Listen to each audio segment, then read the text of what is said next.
आप सभी का मैं आपके मंच द सक्सेस पॉइंट @ पे महत्वपूर्ण प्रश्नों की श्रृंखला में एक बार फिर से आपका स्वागत करता हूं। दोस्तों, इंडियन पॉलिटी पे हमारा डिस्कशन चल रहा है। 285 क्वेश्चनों पर हमारा डिस्कशन हो चुका है। आज उसके आगे का डिस्कशन करेंगे। दोस्तों, बहुत ही लाजवाब सेशन होने वाला है, इसलिए फटाफट से ज़्यादा से ज़्यादा शेयर करें, लाइक करें। दोस्तों की बड़ी मेहनत के साथ आप लोग के लिए प्रश्नों को तैयार किया जाता है। और ये जो टॉपिक चल रहा है, डिस्कशन चल रहा है, ये आपके रेलवे और आपके यूपी पुलिस और अन्य विभाग के लिए काफ़ी महत्वपूर्ण है। दोस्तों, चलिए शुरू करते हैं शानदार महत्वपूर्ण प्रश्नों की श्रृंखला का पहला प्रश्न।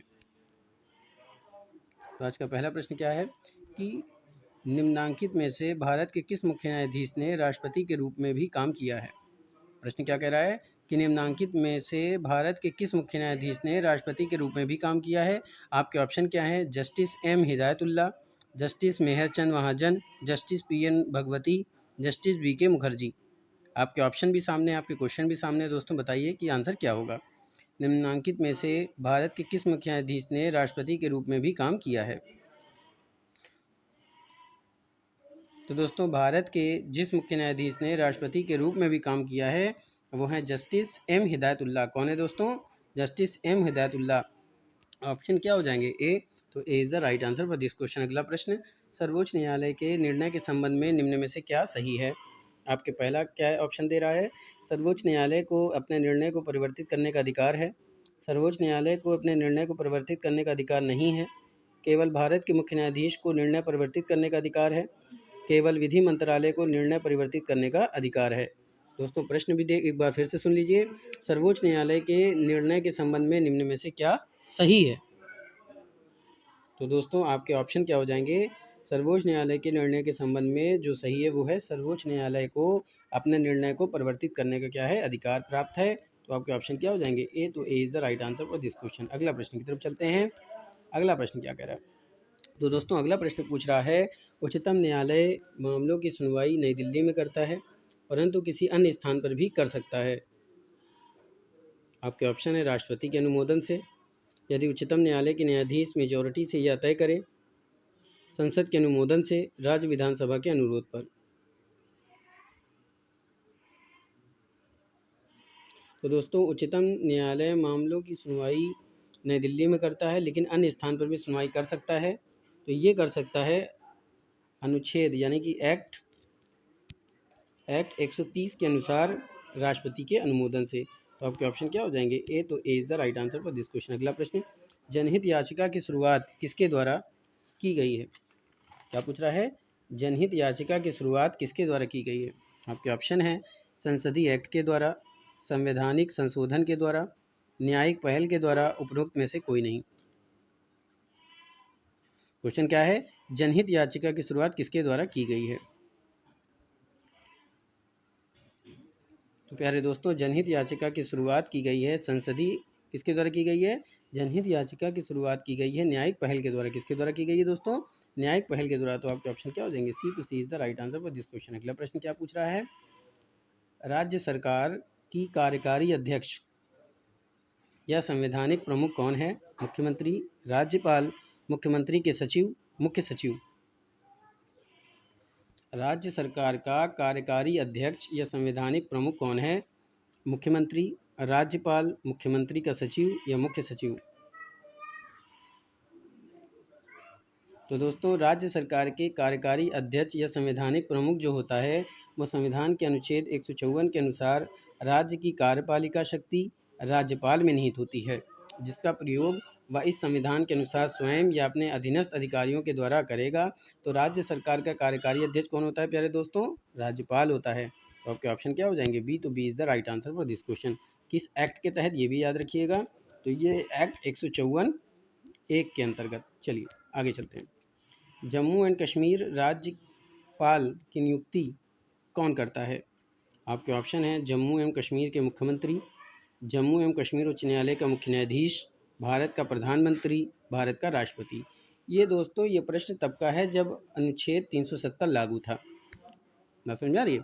बताइए, जम्मू एंड कश्मीर के राज्यपाल की नियुक्ति कौन करता है? तो जम्मू एवं कश्मीर राज्य की राज्यपाल की नियुक्ति करता है भारत का राष्ट्रपति। कौन करता है प्यारे दोस्तों? भारत का राष्ट्रपति। तो आपका ऑप्शन क्या हो जाएगा? डी। तो D is the right answer for this question. अगला प्रश्न, किसी भारतीय राज्य के राज्यपाल से संबंधित निम्नलिखित कथनों में से कौन सा कथन सत्य नहीं है? पहला कथन क्या है कि वह भारत के राष्ट्रपति द्वारा नियुक्त होता है, वह एक से अधिक राज्यों का राज्यपाल हो सकता है, वह 5 वर्ष तक पद पर रहता है। चौथा क्या है, यदि संबंधित राज्य की व्यवस्थापिका उसे पद से हटाए जाने का प्रस्ताव स्वीकार करती है तो वह पदावधि के पूर्व भी पद मुक्त किया जा सकता है। तो इसमें से कौन सा कथन सत्य नहीं है? तो पहले दोस्तों वो कथन है डी। तो D is the right answer for this question.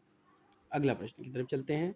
दोस्तों अगले प्रश्न की तरफ बढ़ने से पहले गुजारिश है कि अगर आप मेरे चैनल पर नए विजिटर हैं तो फटाफट से सब्सक्राइब करें, बेल आइकन ऑन कर दें ताकि नोटिफिकेशन मिलती रहे। चलिए शुरू करते हैं। आगे का प्रश्न क्या कह रहा है कि किसी राज्य के राज्यपाल द्वारा जारी ऑर्डिनेंस का अनुमोदन होना आवश्यक है। राष्ट्रपति के द्वारा, राज्य की विधायिका द्वारा, राज्य के मंत्रियों की काउंसिल द्वारा, उपर्युक्त में से किसी से नहीं। तो किसी राज्य के राज्यपाल द्वारा जारी ऑर्डिनेंस का अनुमोदन होना आवश्यक है राज्य की विधायिका के द्वारा। तो आपके ऑप्शन क्या हो जाएंगे दोस्तों? बी। तो B is the right answer for this question. अगला प्रश्न, राज्यपाल किसके प्रति उत्तरदायी होता है? प्रधानमंत्री, राष्ट्रपति, विधानसभा, मुख्यमंत्री।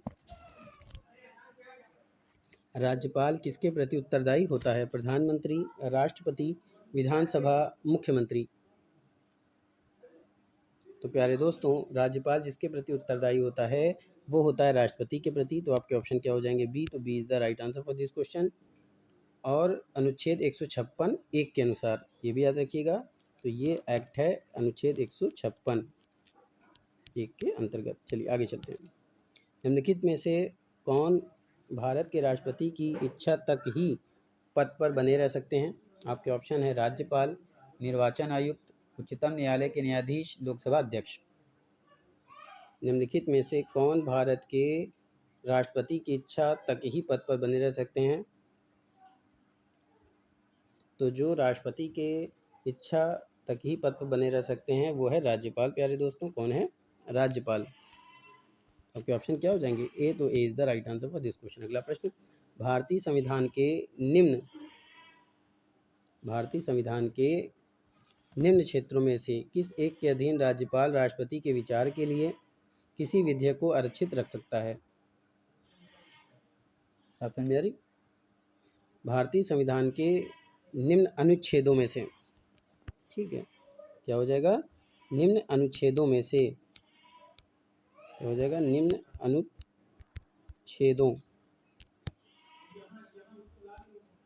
अनुच्छेदों में से किस एक के अधीन राज्यपाल राष्ट्रपति के विचार के लिए किसी विधेयक को आरक्षित रख सकता है? आपके ऑप्शन अनुच्छेद 169, अनुच्छेद 200, अनुच्छेद 201, अनुच्छेद 202। तो भारतीय संविधान के अनुच्छेद 200 के अधीन राज्यपाल राज्य विधानसभा द्वारा पारित किसी विधेयक को राष्ट्रपति के विचार के लिए आरक्षित रख सकता है। तो क्या हो जाएगा दोस्तों? अनुच्छेद 200। तो आपके ऑप्शन क्या हो जाएगा? बी। तो B is the right answer for this question. अगला प्रश्न क्या है? अगला प्रश्न पूछ रहा है प्यारे दोस्तों कि भारत के संविधान में निम्न में से किसके विरुद्ध अभियान चलाने का प्रावधान नहीं है? आपके ऑप्शन क्या हैं? राष्ट्रपति के विरुद्ध, राज्य के राज्यपाल के विरुद्ध, भारत के मुख्य न्यायाधीश के विरुद्ध, भारत के उपराष्ट्रपति के विरुद्ध।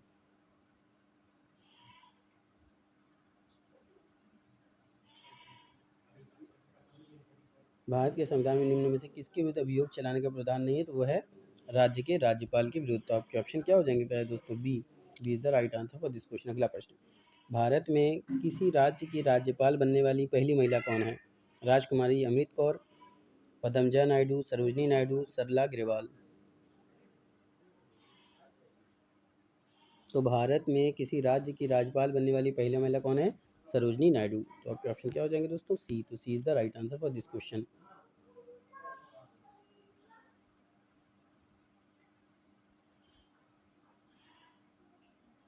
अगला प्रश्न बताइए।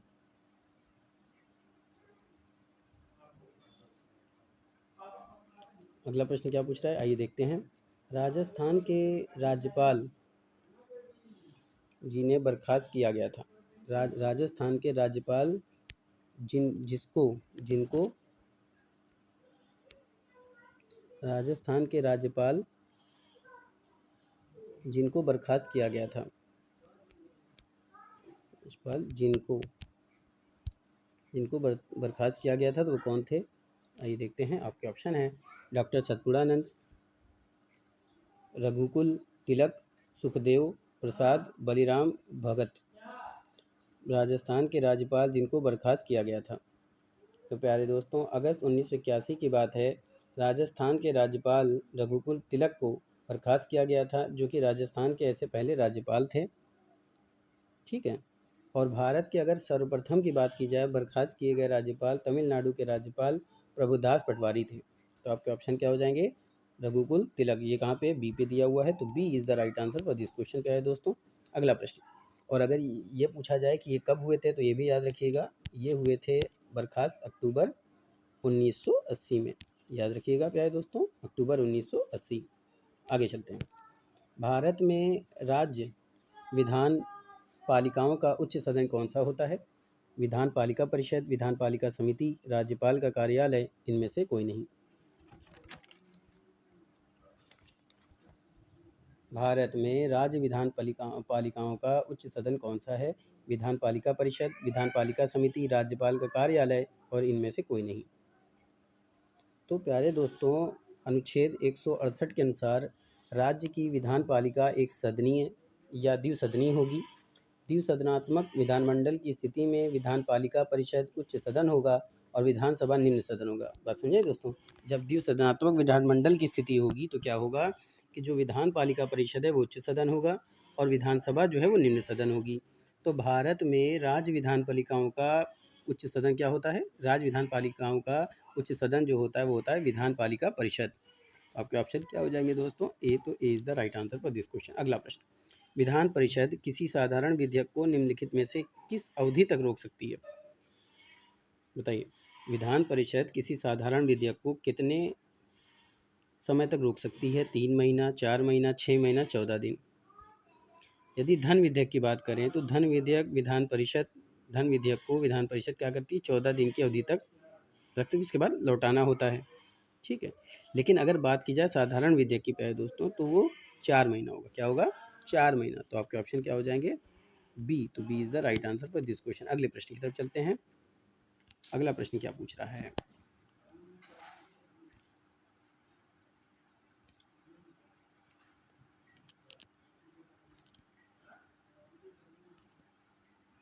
माफ कीजिएगा दोस्तों। चलिए, अगला प्रश्न पूछ रहा है, राज्य में दूसरे सदन की स्थापना या उसे रद्द करने से संबंधित कौन सी विधि सही है? कौन सी विधि सही है? पहला, लोकसभा द्वारा साधारण बहुमत से पारित प्रस्ताव। संबंधित राज्य के विधानसभा द्वारा पूर्ण बहुमत से पारित प्रस्ताव। संबंधित राज्य के विधानसभा द्वारा साधारण बहुमत से पारित प्रस्ताव और पारित विधि द्वारा लोकसभा द्वारा पूर्ण बहुमत से पारित प्रस्ताव। राज्य में दूसरे सदन की स्थापना या इसे रद्द करने से संबंधित कौन सी विधि सही है? तो ये हो जाएगी दोस्तों लोकसभा द्वारा साधारण बहुमत से पारित प्रस्ताव। तो आपके ऑप्शन क्या हो जाएंगे? ए। तो A is the right answer for this question. अगला प्रश्न।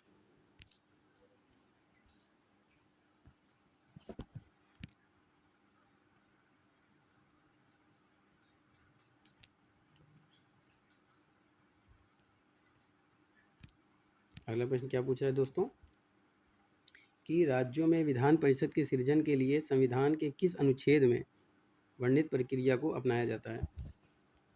संविधान में विधान परिषद के सृजन के लिए संविधान के किस अनुच्छेद में वर्णित प्रक्रिया को अपनाया जाता है? अनुच्छेद 368, अनुच्छेद 69, अनुच्छेद 269, अनुच्छेद 169। तो प्यारे दोस्तों, राज्यों में विधान परिषद के सृजन के लिए संविधान के जिस अनुच्छेद में वर्णित प्रक्रिया को अपनाया जाता है वह है अनुच्छेद 169। तो आपके ऑप्शन क्या हो जाएंगे? डी। तो D is the right answer for this question. अगला प्रश्न क्या है? निम्न में से किसको भंग नहीं किया जा सकता परंतु समाप्त किया जा सकता है? आपके ऑप्शन है लोकसभा, राज्यसभा, राज्य विधानसभाएं और राज्य विधान परिषदें। क्वेश्चन समझ में आया दोस्तों कि निम्न में से किस एक को भंग नहीं किया जा सकता परंतु समाप्त किया जा सकता है? तो प्यारे दोस्तों, राज्य विधान परिषद जो है वो भंग नहीं की जा सकती लेकिन समाप्त की जा सकती है। तो आपके ऑप्शन क्या हो जाएंगे? डी। तो D is the right answer for this question. अगला प्रश्न, भारत के निम्नलिखित राज्यों में से किसमें अब तक विधान परिषद नहीं है? यद्यपि संविधान अधिनियम 1956 में उसके लिए उपबंध है। महाराष्ट्र, बिहार, कर्नाटक, मध्य प्रदेश। तो प्यारे दोस्तों, 7वें संविधान संशोधन 1956 के द्वारा मध्य प्रदेश के लिए भी विधान परिषद की व्यवस्था की गई थी, किंतु इसे अस्तित्व में लाया नहीं जा सका। पूछा क्या है कि भारत के निम्नलिखित राज्यों में से किसमें अब तक विधान परिषद नहीं है? तो वो क्या हो जाएगा दोस्तों? मध्य प्रदेश। तो आपके ऑप्शन क्या हो जाएंगे? डी। तो D is the right answer for this question. अगला प्रश्न, निम्नलिखित में से किस राज्य में द्विसदनात्मक विधायिका नहीं है? उत्तर प्रदेश, मध्य प्रदेश, बिहार, कर्नाटक। तो प्यारे दोस्तों, जिस राज्य में द्विसदनात्मक विधायिका नहीं है वो है मध्य प्रदेश। तो आपके ऑप्शन क्या हो जाएंगे? बी। तो B is the right answer for this question. अगले प्रश्न की तरफ चलते हैं। अगला प्रश्न क्या पूछ रहा है कि भारतीय संविधान के निम्नलिखित अनुच्छेदों में कौन राज्य की विधानसभाओं के निर्वाचन का प्रावधान प्रस्तुत करता है? अनुच्छेद 170, अनुच्छेद 176, अनुच्छेद 178, उपरोक्त में से कोई नहीं। भारतीय संविधान के निम्नलिखित अनुच्छेदों में से कौन राज्य की विधानसभाओं के निर्वाचन का प्रावधान प्रस्तुत करता है? तो ये करता है प्यारे दोस्तों अनुच्छेद 170। तो आपके ऑप्शन क्या हो जाएंगे? ए। तो A is the right answer for this question. अगला प्रश्न, राज्य विधानसभा का निर्वाचन और संचालन करता है उच्च न्यायालय के मुख्य न्यायाधीश, राज्य निर्वाचन आयोग, भारत का निर्वाचन आयोग, राज्य के राज्यपाल। तो प्यारे दोस्तों, एक्ट 324 के अनुसार राज्य विधानसभाओं के निर्वाचन को संचालित करने की शक्ति भी भारत के निर्वाचन आयोग को दी गई है। तो राज्य विधानसभा का निर्वाचन और संचालन कौन करता है? राज्य का निर्वाचन, भारत का निर्वाचन आयोग। तो आपके ऑप्शन क्या हो जाएंगे? सी। तो C is the right answer for this question. अगला प्रश्न, विधानसभा के सदस्य के लिए न्यूनतम आयु क्या निहित की गई है? 18 वर्ष, 25 वर्ष, 21 वर्ष या कोई आयु सीमा नहीं है? क्या पूछ रहा है कि विधानसभा के सदस्य के लिए न्यूनतम आयु कितनी निहित की गई है? तो प्यारे दोस्तों, अनुच्छेद 173 के अनुसार विधानसभा का सदस्य बनने के लिए न्यूनतम आयु 25 वर्ष, जबकि विधान परिषद की सदस्यता प्राप्त करने के लिए कम से कम 30 वर्ष का होना जरूरी है। तो प्रश्न क्या पूछ रहा है? विधानसभा की बात कर रहा है प्यारे दोस्तों। तो विधानसभा में अनुच्छेद 173 के अनुसार 25 वर्ष, क्या हो जाएगा? 25 वर्ष। तो आपके ऑप्शन क्या हो जाएंगे? B. B is the right answer for this question. अगला प्रश्न क्या है, यदि किसी राज्य की विधानसभा का अध्यक्ष अपना पद त्यागना चाहे तो उसे अपना त्यागपत्र देना चाहिए मुख्यमंत्री को, राज्यपाल को, उपाध्यक्ष को या फिर भारत के राष्ट्रपति को? यदि किसी राज्य की विधानसभा का अध्यक्ष पद त्यागना चाहे तो उसे अपना त्यागपत्र देना चाहिए किसको? बताइए। मुख्यमंत्री को, राज्यपाल को, उपाध्यक्ष को, बताइए किसको? उपाध्यक्ष को या फिर भारत के राष्ट्रपति को? बताइए। यदि किसी राज्य की विधानसभा का अध्यक्ष पद त्यागना चाहे तो उसे अपना त्यागपत्र देना चाहिए उपाध्यक्ष को। तो ऑप्शन क्या हो जाएगा? C. C is the right answer for this question. और ऐसा संविधान के अनुच्छेद यानी कि एक्ट की बात हो रही है, कौन सा एक्ट? 179। ठीक है, अनुच्छेद 189 के अनुसार विधानसभा अध्यक्ष अपना पद विधानसभा उपाध्यक्ष को संबोधित करके त्याग सकेगा। तो ये था दोस्तों आज का शानदार महत्वपूर्ण प्रश्नों की श्रृंखला। उम्मीद करता हूँ कि आपको पसंद आया होगा। तो फटाफट से ज़्यादा से ज़्यादा लोगों को जोड़ने का प्रयास करें, ज़्यादा से ज़्यादा लोगों को शेयर करें दोस्तों, क्योंकि द सक्सेस पॉइंट @ एक ऐसा मंच है दोस्तों जो आपको इतने महत्वपूर्ण प्रश्नों की श्रृंखला देता है कि आप अपने लक्ष्य के बहुत करीब पहुँच सकेंगे दोस्तों।